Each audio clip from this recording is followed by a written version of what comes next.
Good afternoon, everyone, and welcome to our virtual event series. This session is entitled Imposter Syndrome and Assessment Days. My name is Anita Walker. For those of you that have tuned in before, you know me. But for those of you that you're joining us for the first time, I'm an early talent acquisition advisor here at CMS, and it's lovely to have you with us. So alongside the Meet and Engage team, I'm also joined by the lovely Ella, another early talent acquisition advisor in the team, and she will be interacting with you on the chat this afternoon. So if you have any questions about the application process, about anything at all about our programs, she'll be on hand to answer and respond to those queries. So do get asking away, and Ella will be there for you. We're also really excited to be joined by an expert on today's topic who is going to be tackling imposter syndrome with us.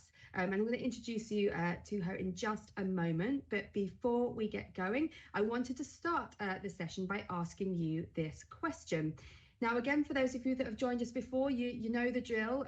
We ask this at the beginning of every session. But for those of you that are new, just have a think about this question of how confident do you feel about tackling imposter syndrome? And we're going to ask the same question at the end of the session. So while you're having a think about that, I'm just going to introduce today.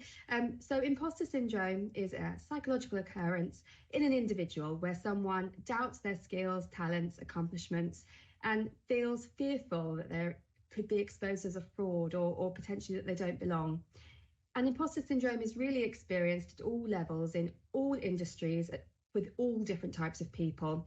And it often can be quite a lonely feeling, but actually with imposter syndrome, it's really quite the opposite. Most people experience or have experienced imposter syndrome in some way during their lifetime. And the more we are aware of this and the triggers and what causes us to feel this way, the more we can really harness this and use it to our advantage. So to help us with this topic, I'm really excited to introduce our guest this afternoon, Husnara, who is the owner and author of Cheeky Little Careers. I'm going to let her introduce herself in a little bit more detail as we move through the session. So Husnara, if you just give us a wave. And she's going to be talking to us this afternoon. She's dealt with this topic in many different ways in terms of coaching, even to our very own trainees and apprentices as part of their induction on this very topic. So we're really excited to have you this afternoon. So before I hand over to you, just wanted to share the results of those polls. So it looks like about 20% of you feel quite confident, but the majority, I would say 60% of you, are not confident at all. So hopefully, Husnara, that gives you quite a good audience in terms of people that need to learn and hopefully take a lot from this session. And don't worry, hopefully we'll see the percentages shift as we move through today's event. So Husnara, without further ado, over to you.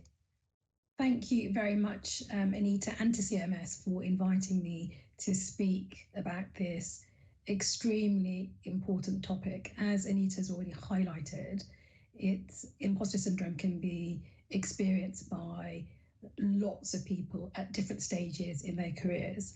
And worryingly, it does seem to affect people from minority backgrounds disproportionately. And I was certainly someone who has had different bouts of it at various stages in my career.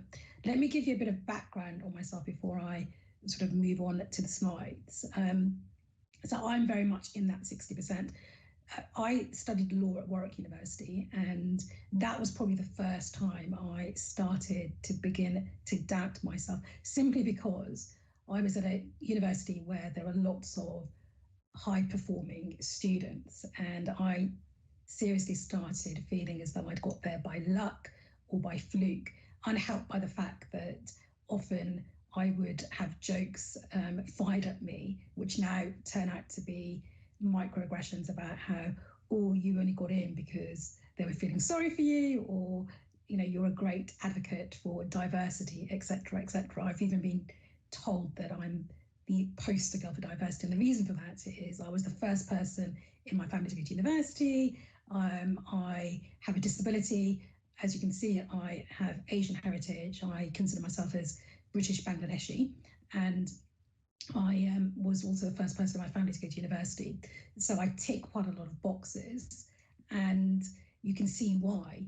Turning up to Warwick, I felt like a bit of an outsider. Incidentally, I should have said I'm ancient. So I started uni way back in the mid 1990s when things like the Equality Act didn't exist, and it was perfectly reasonable for a university to reject me on the grounds of lack of disabled access. So yes, I felt very much like a duck out of water, and inevitably I started comparing myself to everyone around me, and that is a common sort of way that imposter syndrome manifests itself.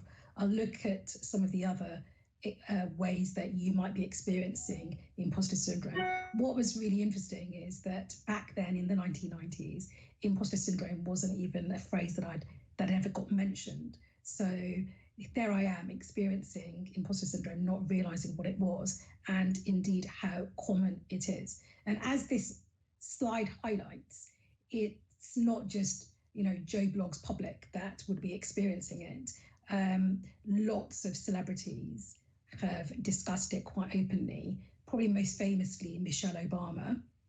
And then, of course, you've got Lady Gaga here. And this is what she had to say about it, which is, I still sometimes feel like a loser kid in high school. And I just have to pick myself up and tell myself that I'm a superstar every morning so that I can get through this day and be for my fans what they need for me to be. Okay. And then, as you'll see, that's Albert Einstein. And this is what he had to say, which I thought was very interesting, which is the exaggerated esteem in which my life work is held makes me very ill at ease. I feel compelled to think of myself as an involuntary swindler. And then the final celebrity, for those of you who don't recognize her, is Sheryl Sandberg, who was the COO of Facebook. And this is what she had to say about it, which is, there are still days when I wake up feeling like a fraud, not sure where I should be, where I am. Okay, so that word fraud comes up quite a lot. Okay, it's that feeling of not belonging, thinking that you got there by fluke, etc., etc. Okay, and if I can have the next slide, Anita, I'll explain to you why this is so important to get on top of. Okay, because ultimately, what happens when you are looking at imposter syndrome is that it can result in you setting unrealistic targets. Because what had happened with me is my imposter syndrome got 10 times worse as I progressed through uni and then bagged my training contract. So I trained with the Magic Circle firm, and as a trainee, I felt that was probably the time when imposter syndrome was on steroids. But even I recall going to assessment centres, I would rock up feeling really confident, thinking, yeah, I deserve this. And then everyone else around me is really brilliant. And I'm thinking, whoa, I don't belong here. I will just not get through this. And it felt quite intimidating. So if you do have assessment centres coming up, try not to feel intimidated. Everyone is feeling a little bit worried. You're all there to, impress the assessors, but it can feel a little bit scary, and that's completely normal. Okay. The problem is that if you let that fear become take a hold of you, then that's when it becomes problematic. Because what I found I was doing was that when I felt that I wasn't good enough, and particularly when comparing myself to other trainees or other students at assessment centres, on my back schemes, etc., what I would do is set myself really, really unrealistic targets. Okay, lawyers are quite well renowned for perfectionist tendencies, and I'm going to look at this later. But I felt that I would set the bar so high, and then when I didn't reach that level, I would then start doubting myself further. Okay, and that's where the self-limiting beliefs kick in. And then, of course, if you put that on repeat, the danger is that you will risk burnout. I can tell you now, the process of securing a traineeship or training contract is like a roller coaster. you will all, I'm sure, have to experience rejection. I remember when I got rejected after my first assessment centre, I started crying. I was absolutely devastated, thinking maybe I'm never going to get this. Okay, but you do need to sort of stick with it. And the advice I think is to really pace yourself. And I'm going to discuss with you this afternoon some techniques on how I managed perfectionism and imposter syndrome combined, so that I could break that cycle. Okay, so what did I do to manage the thoughts that were going through my head? Okay, first and foremost, it's really important, I think, to have a bit more awareness of where you're at. Okay, and what I did essentially was a SWOT analysis on myself. Okay, what are my strengths? What are my weaknesses? What opportunities can I take advantage of? And what are the potential threats? What's potentially going to hold me back? And how can I navigate my way around this? Okay. With regard to the brag sheet, for me, that was a real game changer, because often people who are experiencing quite serious levels of imposter syndrome, their lack of confidence can really take a bit of a hammering. And what they'll do is they'll start talking themselves down. So it'll be, oh, it's just Hasnara, or, oh, can I, have just 5 minutes of your time, rather than, hi, it's Hasnara, sort of thing. And really, a brag sheet is very simple. It's either an Excel spreadsheet or a blank sheet of paper where you list really, or do a bit of a brainstorm of all your achievements and accomplishments. Okay, and that can work really well, frankly, in the context of preparing for interviews, because what you can do is link those accomplishments to of the strengths, some of the competencies that you'll be tested against as an assessment centre. So, for example, were you heavily involved? In my case, I was.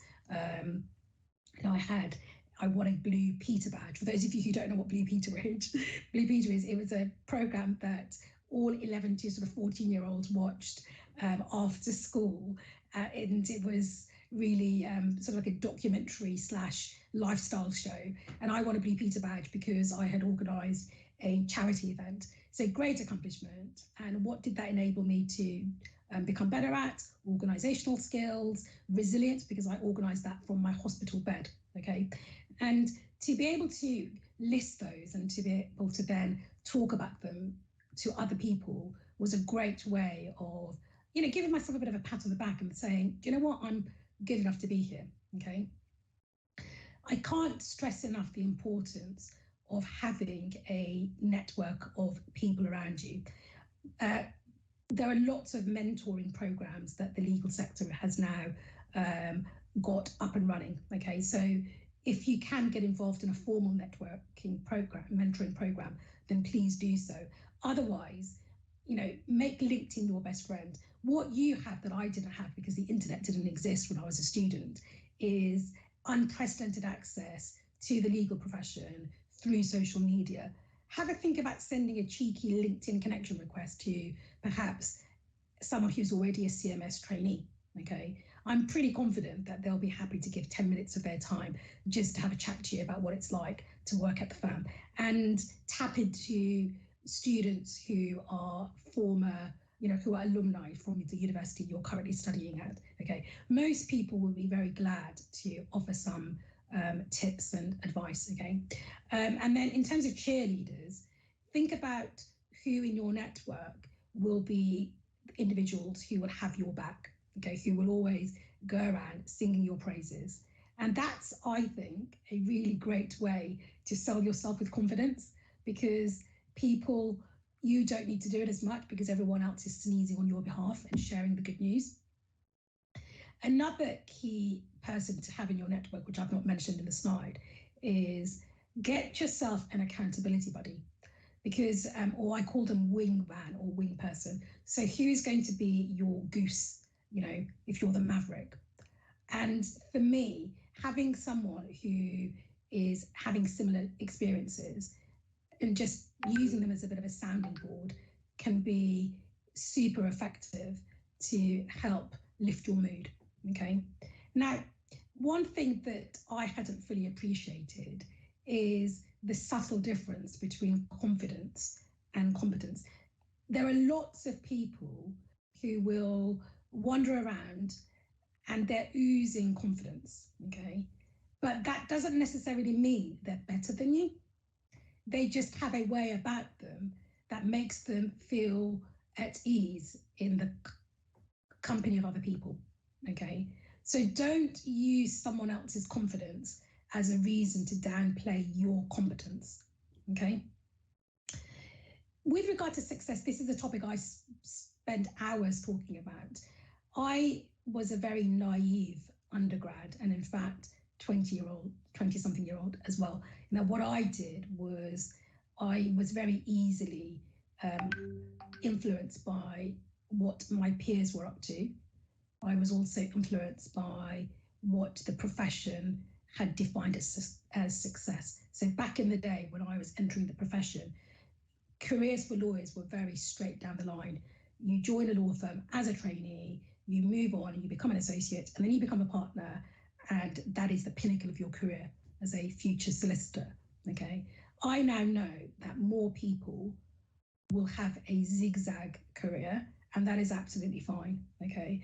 And if you don't get a training contract with the firm of your dreams, please don't despair, because you may find that at some point, once you've qualified, you'll move on anyway.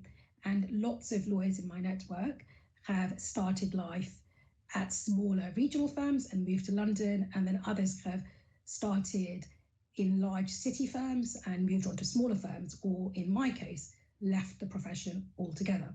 Okay, so this concept, or this idea that you join a firm and you'll be there forever, I think now has been confined to history. Okay, and certainly, don't follow the crowd. Do what's right for you. There are lots of different ways now of entering the legal profession, and really, it's important for you to decide for yourself what's going to be appropriate for you based on your interests, strengths, weaknesses, etc. Okay. Now, the penultimate bullet point on this slide is, for me, the biggest game changer. Okay. I was totally obsessed with what others have, I would constantly compare myself to other people. Okay. And for me, that was once I turned that switch off, I would find that I had given myself permission to feel more relaxed. And that, as I said, stop trying to be perfect, okay? Let me give my voice a bit of a break, and let's do some poll questions to see, well, how much of this sort of sticks with you and is resonating with you. So if we can have the polls, please.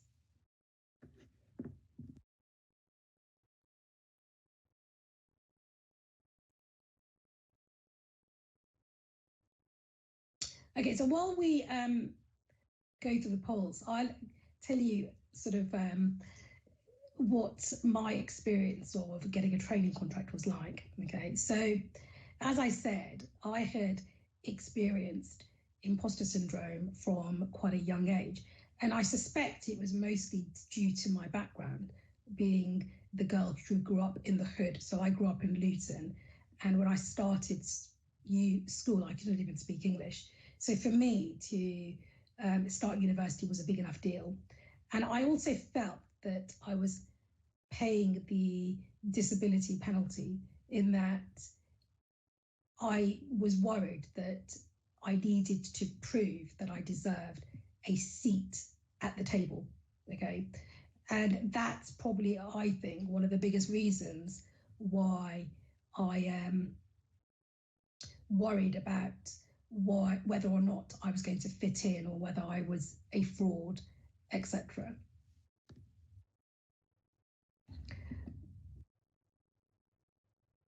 So we'll just wait for the poll questions to come up.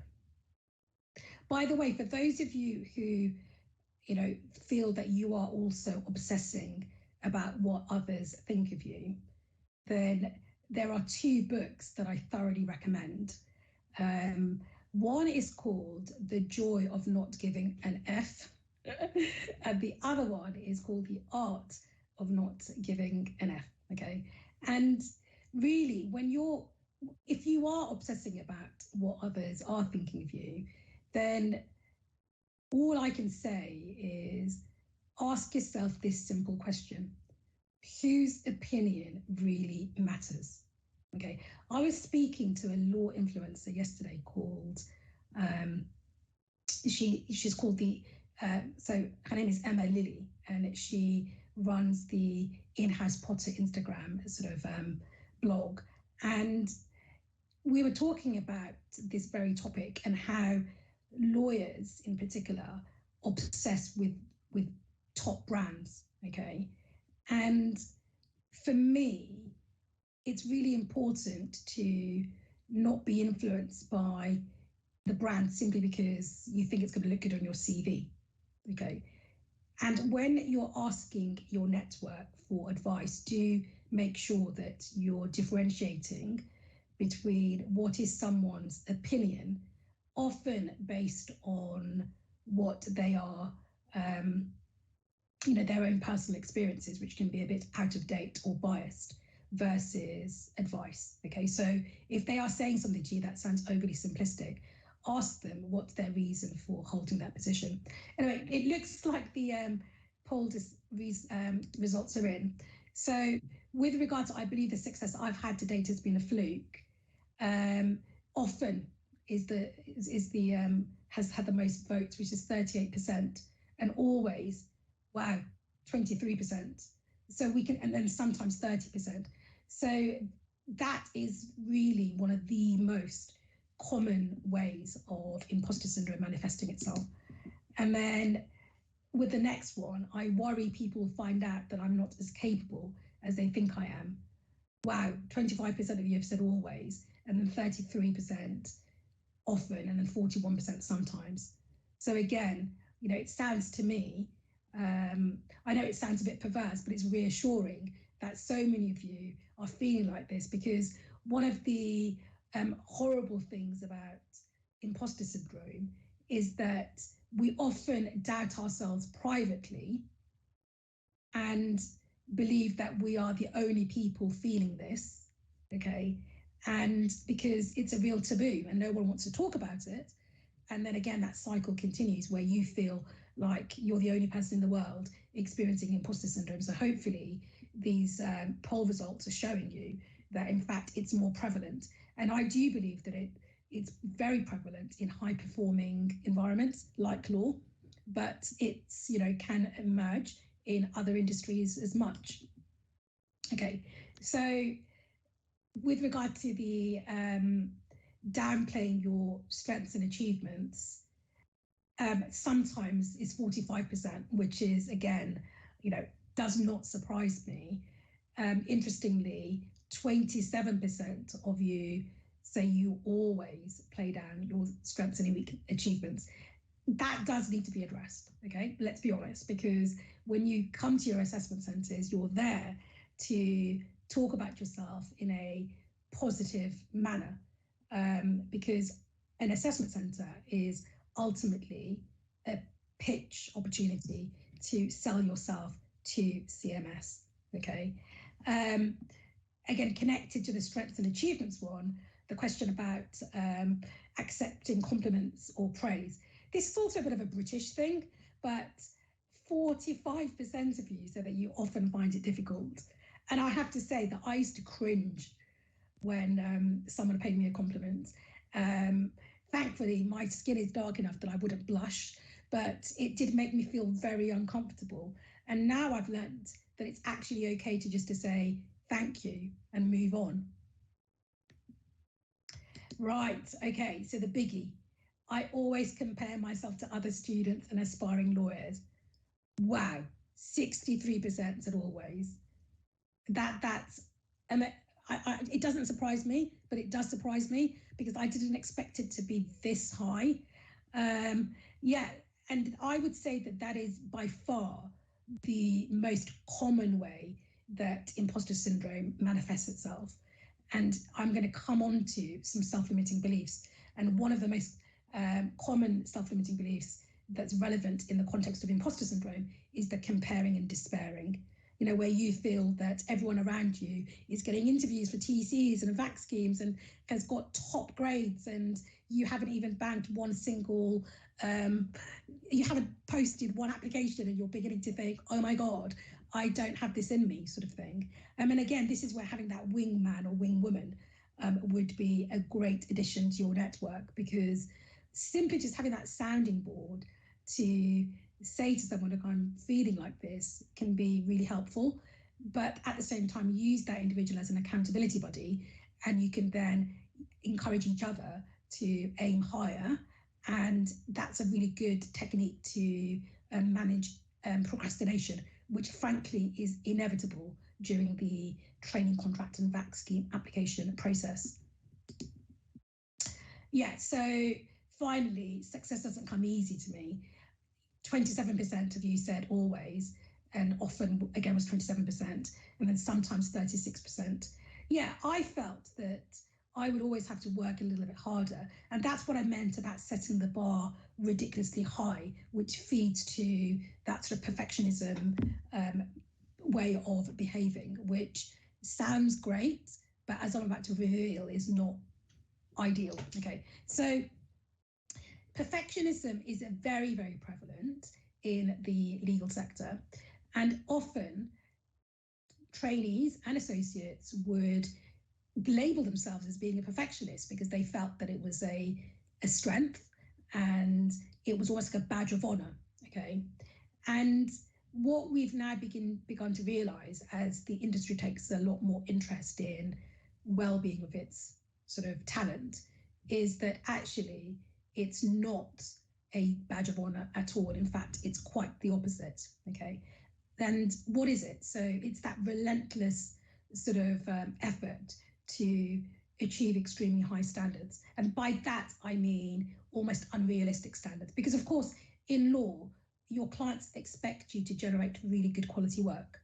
They expect you to submit, a document that's not sort of like full of typos and embarrassing grammatical errors. Okay, so the standards are high. Okay, and that was certainly the case at my firm and certainly the case at CMS, right? But there is having a really good standard versus being perfect. Okay, none of us are infallible. Okay, we will all make mistakes, we will sometimes get it wrong, and if we punish ourselves too much, then it can have a real adverse effect on our mental well-being. Okay, and I'll explain to you why perfectionism isn't necessarily appropriate in many instances. Okay, so imagine you're all coming around to my house for dinner. Okay, it's Sunday, and I'm going to make a big roast. Okay, that's assuming, of course, I can get hold of a chicken, because I think there's going to be a bit of a shortage this Christmas because of avian flu. But anyway, so I'm going to be making a roast chicken, and I'm going to do all the trimmings, and I'm going to make my famous velvety gravy. Okay, because I'm a perfectionist. Everything is going to be nice and crisp, but not overcooked. The chicken is going to be nice and tender, not dry, and the gravy is going to be silky smooth or velvety. Okay, but to be able to achieve that, I'm going to be locked away in the kitchen whilst you're all sat there thinking, where's Fasara? Okay, and I'm getting really panicky. I'm tearing my hair out because the timing's all wrong, the chicken's burning, the spuds are already on fire, the gravy is lumpy, and I'm a bit of a wreck, frankly. Okay, and my guests are still wondering, where is she? She's not great company. Okay, so that's scenario one, where I'm trying to make it all perfect, but in fact, what it's doing is making my guests feel on edge because they're wondering, where the hell am I? Okay, the alternative is I can just accept that my meal isn't going to be perfect, but I'm going to be really chilled and relaxed, and I'm going to meet and greet my guests. I'm going to make sure that they've all got drinks and they've got someone to chat to, etc., etc. Which version of the dinner party would you rather be at? I'd go for the lumpy gravy every time, because for me, that's just being human. Whereas the perfect meal, but an imperfect human being, is not great company.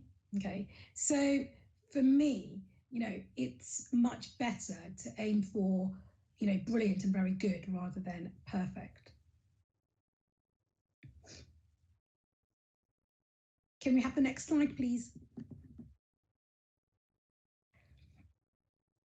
I wanted to talk about self-limiting beliefs because imposter syndrome is, often you'll find, if you are experiencing it, that you will have that voice in your head, okay, that tells you that you can't do something, or that it's too risky, or what you're doing is you're predicting the outcome of a conversation or the outcome of an application form that you haven't even filled in yet, okay? And essentially they are assumptions or perceptions, okay? And interestingly, most of them are simply not true, okay? And it's not just about ourselves, but also the world around us, okay? So it may be an assumption we make about an individual we come across at an assessment centre who has got an important job title, and they're a bit older than you, and you're thinking, whoa, I possibly can't say anything to them because I'm not that interesting, okay? And they'll find someone more senior to talk to, okay? And we start developing these beliefs as we go through life, okay? And they can be influenced by everything from our gender, our age, our ethnic, religious or cultural background, upbringing, even by what sort of school we went to, our professional status, even our political persuasion, and even by where we live in the country, okay? And the problem is that if we cling on to this voice and we are guided by what it's telling us, what it might do is either stop us from doing something, or we end up doing something that's knee-jerk, which we're going to react negatively to, okay? And so for me, it's really about working with that voice and not trying to make it go away, because that can be quite exhausting. But what we can do is try to manage the way we deal with that voice in our head, okay? So what I'm going to show you is some of the ways, firstly, how this voice might influence the way we behave, okay? Now, when I go through these, have a think of situations where you feel that this is applicable to you, okay? So number one, catastrophizing. I am probably the worst culprit when it comes to everything being a disaster, okay? And then the mental filter, where we are only noticing things that will confirm a decision we've already made, okay? How many of you are guilty of predicting the future, okay?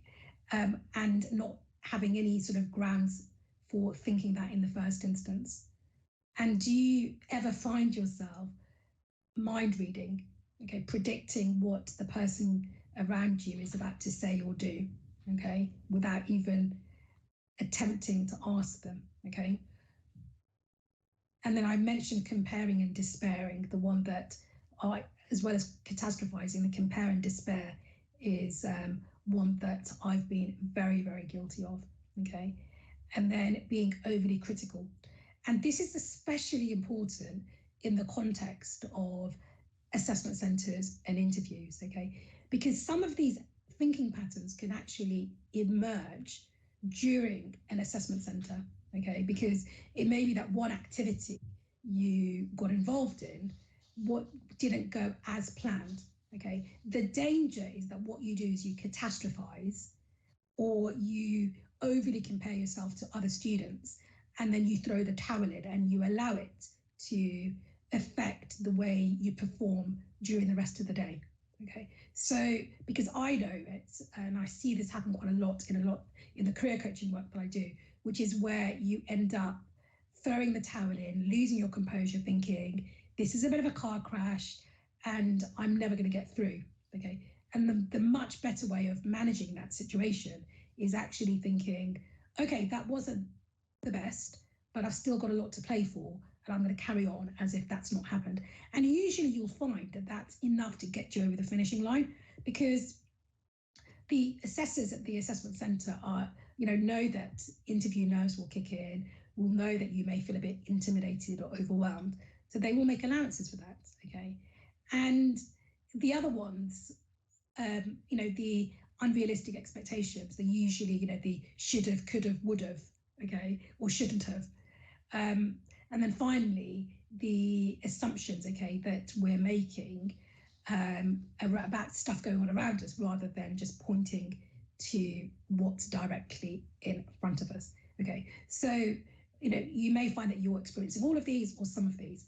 And what I've got here in this next slide is really an alternative way of managing those thoughts. Okay, as I said, don't try to make them go away altogether. That's not realistic. Okay, what you can do is aim towards noticing when those thoughts are rearing their ugly heads, and then use some of the following questions as a way of getting your brain to rethink what's going on in front of you. This is taken from cognitive behavioural therapy, by the way, which I've experienced myself, and I found it really, really helpful. And it may not be for all of you, but it's worth having a go just to see whether these techniques work for you. I'm not going to go through all of these because I'll run out of time, but the one that really jumps out at me, I think, is the one about the fact or fiction, because we often jump to conclusions and miss what's happening directly in front of us,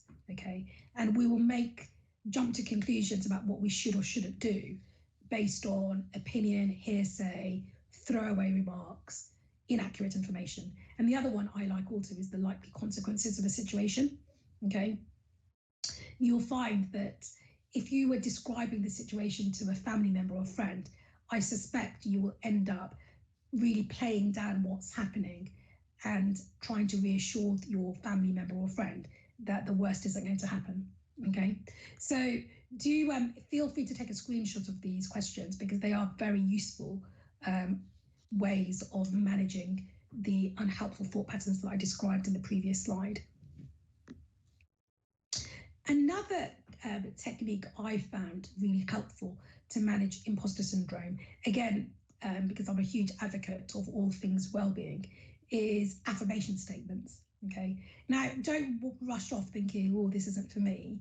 I found these, or mantras as we call them, really, really helpful, okay?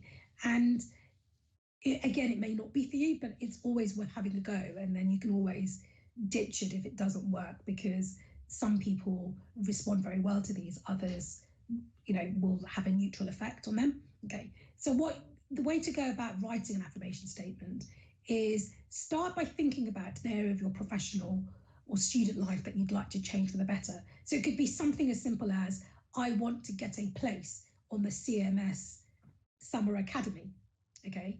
Or I deserve a place on the CMS Academy. Okay, that would be a brilliant one to start with, okay? And the key with affirmation statements is to make them simple, make sure they're credible, and that they're achievable, okay? So achievable, obviously, is the one in inverted commas, okay? Because I'm, again, as well as well-being, I'm very into all things reality checking wise, okay? And then turn those negative thoughts into positives.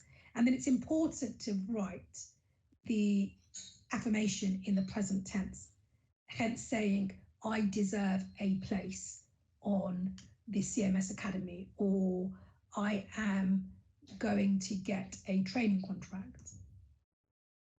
And then read it out aloud, stick it on your fridge, stick it on a post-it note around your laptop or computer, and get into the habit of sort of repeating it to yourself a few times over.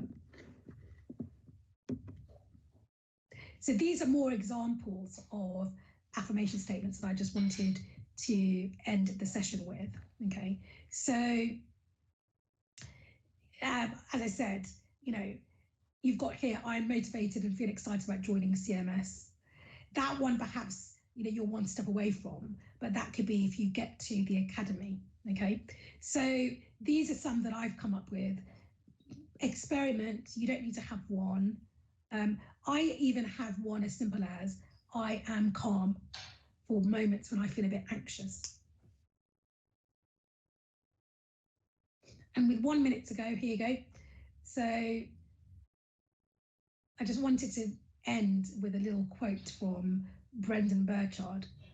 There you go. Yes, you are badass, but don't overcommit yourself just because you're good. It's a short distance between being badass and burnout. So there you go. Thank you very much. Brilliant.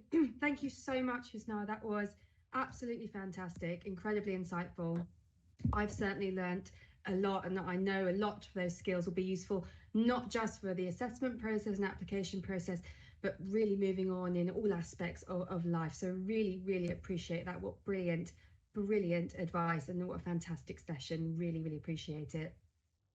Thank you. So, you're very welcome. So I just wanted to end this session with, now we've got all of these wonderful tools and resources in terms of combating that feeling of imposter syndrome. I wanted to just run through our assessment day process, what to expect, and providing some key hints and tips, and hopefully allowing you to apply some of the tools and resources that we've heard this afternoon to the assessment day, and indeed to all of the application process.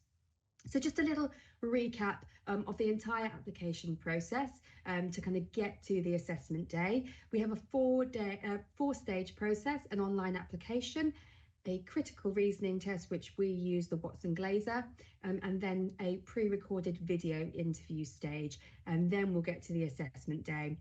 So if you want to hear more about the first three stages of the process, you can actually watch our Insider's Guide to the Early Talent Team session that happened earlier in the series. That recording is available on our website, so you can go and look at that. But we're just going to focus on the assessment day today. So the assessment day is the final stage of the process. So if you are successful at the video interview stage, you will be invited to an assessment day in the new year.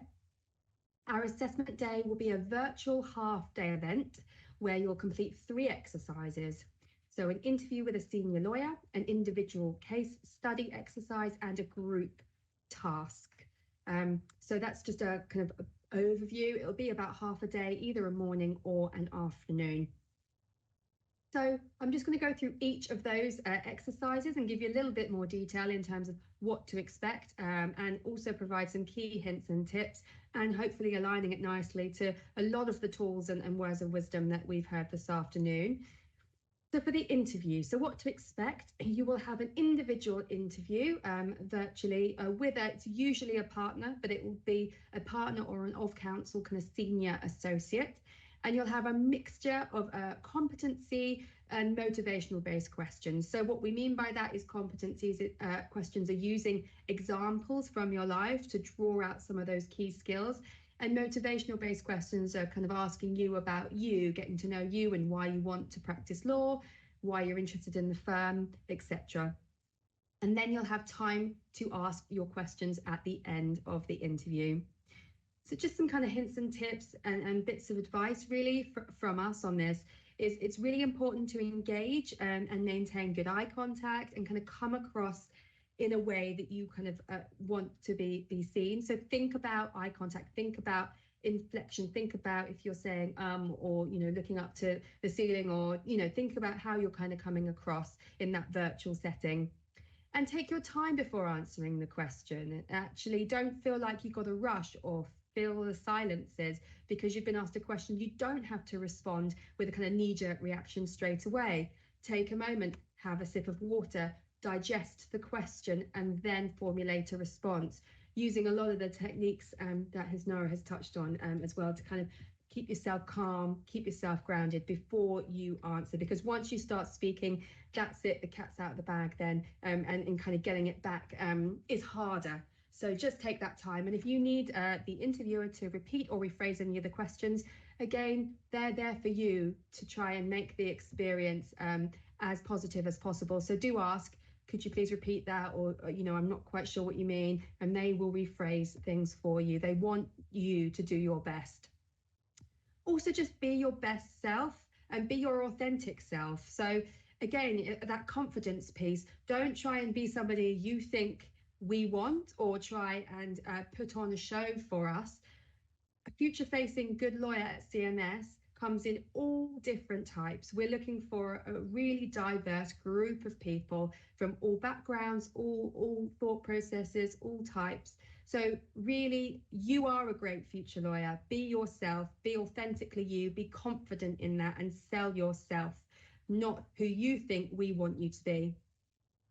And then lastly, ask good questions. And what we mean by this is at the end, you'll be able to ask a couple of questions, and it is important to do so, but think about what you're asking. So for example, if you asked a question about how many practice areas does CMS have, that's a question that can be found out very, very quickly on our website online. So what impression does that give in terms of how much research that you've done on the firm, or how motivated that you are? So think about good questions that you can ask, maybe about the interviewer, or a piece of research that you've done, or a specific case within CMS that has recently happened. So really think about good, impactful questions at this stage, and just relax and be your best self. So then moving on to the case study. So what to expect with this. So it's an individual task that you'll be given on the day, and it's very much a research-based exercise. And you'll be given a period of time during the half-day assessment to work individually on this task. So in terms of what we're looking for here, as I said, it's very much a research-based task. So attention to detail is absolutely key in terms of making sure you've read and understood. Again, taking that time. And it's really important here to use your commercial awareness skills and that critical reasoning piece to really analyze the task and ensure that you're kind of going in the right direction and looking at it from all angles, and really being client-centric and commercially aware when you're approaching this task is really important. And the final part from us is time management is really, really key. So don't rush into it and just think, oh, I've got to just do this super quickly. Try and plan your time and remain agile, and constantly aware of the time. Plan out what you're going to do, and make sure you kind of don't run out of time when you're always kind of in control of that situation. Sometimes candidates can kind of rush and just get going and feel a bit flustered, or they run out of time. So it's really important to plan the time that you are given out and remain agile and flexible. And then the final task is the group exercise. So it does what it says on the tin. It's a group task. So you'll be working in small groups with other candidates on your assessment day. And the task will be given to you on the day again. So there's nothing to prepare prior. And just some kind of hints and tips from us with regards to the group exercise. So again, be the best version of you. And what we mean by that is play to your natural strengths. So don't try and, if you're not a natural leader and you don't normally lead the pack, you can contribute in other ways. You don't have to push yourself in ways that you are unnatural. You have your own natural strengths. Really play to those. So if you're kind of good at analyzing, observing, and you're a reflector, and then you know, and it's about quality and quantity, not quantity, then really, embrace that. If you are more of a leader and you enjoy kind of that talking and managing the team, then play to those strengths. Don't feel like you or have to be a leader. You have to speak all the time. You have to, and sometimes it's not always, speaking loads and loads and loads. It's actually about that quality piece. So don't be afraid if you think that someone's taken a natural lead. If that's not naturally you can add value to, what's authentically you. And then collaboration is also key. So thinking about you as an individual and how you're contributing, yes, is absolutely important. But actually what we're looking for is how you collaborate with the wider group. Maybe thinking about bringing quieter members into the group. So if you've made a point and you've noticed that an individual hasn't said anything yet, how about, offering them an opportunity to come in and comment and try and bring people in, thinking about the wider collaboration piece and not just about your bit. All right, I've said my point, I've contributed, so I can sit back now. Thinking about that wider piece. And the final point is active listening, really thinking about what your peers are saying in the group. So you will have a task and you'll be asked to respond to that. but actually, how do you respond to others in the group? So if another person has made a good point, how are you responding or asking further questions off the back of that? So really actively listening to everyone in the group and responding accordingly to what's being said. So those are kind of the little hints and tips that I had for you in terms of what to expect. As I said, if you want any more information on all of the assessment process, you can watch our Insider's Guide, which is available on our website. And we have lots more details, FAQs, hints and tips on the assessment day and the other application stages on our website. So please do look out for those. And do re-watch this session because some of the amazing tips and advice from Hisnara are going to stand you in really good stead, not just for the assessment day, but for your future careers and personal lives and just generally. It was a really, really brilliant session. So before we close, I just wanted to also ask you the same question that we did at the beginning of the event. So following this session, how confident do you now feel with tackling imposter syndrome? So while you're taking some time to think about your responses, I just wanted to highlight to you the last events in the series. So we are well over halfway now. We're into our penultimate week, but there's still lots of events that you can get involved with. So on Friday, we're excited to be hosting our Be Your Whole Self session, and this is in partnership with our Embrace Network. And that's our employee network empowering people from ethnic minority backgrounds and their allies.